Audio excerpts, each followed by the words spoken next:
ఈ గోదావరి నది పక్కన గోదావరి పేరుతో పెట్టి ఈ హాస్పిటల్ ఓపెన్ చేస్తాం చాలా ఆనందదాయకం. అది కూడా ఎదురుగుండా కంబాల్చేరు నీళ్ళ దగ్గర ఎవ్రీథింగ్ వాటర్ వచ్చి పుష్కరాలు కూడా డెఫినెట్గా ఈ హాస్పిటల్ కోదండరాము మిగతా వాళ్ళ ఫ్రెండ్స్ కార్డియాలజిస్టు తర్వాత ఏమో న్యూరో సర్జను అండ్ గైనకాలజిస్ట్ అందరూ కలిసి ఒక మల్టీ స్పెషాలిటీ హాస్పిటల్ కింద డెఫినెట్గా ఈ ఫ్యూచర్లో, ఎందుకంటే ఈ మా స్టూడెంట్సే almost 25% of students Rajahmundry GSN medical students specialities and super specialities and consultants కూడా ఒక 50% మా స్వతంత్ర హాస్పిటల్ నుంచి వచ్చిన వాళ్ళే.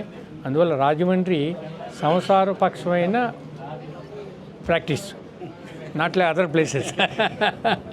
అది ఎవరికి కాంపిటీషన్ లేదు. ఇది అక్షయ పాత్ర లాంటిది, ఎంతమంది వచ్చినా తీసుకుంటుంది. వాళ్ళ తప్పుదాల వల్ల వాళ్ళు ప్రాక్టీస్ పోగొట్టుకోవాలి తప్ప రాజమండ్రి మాత్రం తప్పుదే ఎప్పుడూ చేయదు. రాజమండ్రిలో ఏ పొలిటికల్ పార్టీ స్టార్ట్ అయినా, ఏ ఇన్సిడెంట్ స్టార్ట్ అయినా రాజమండ్రి స్టార్ట్ అవుద్ది.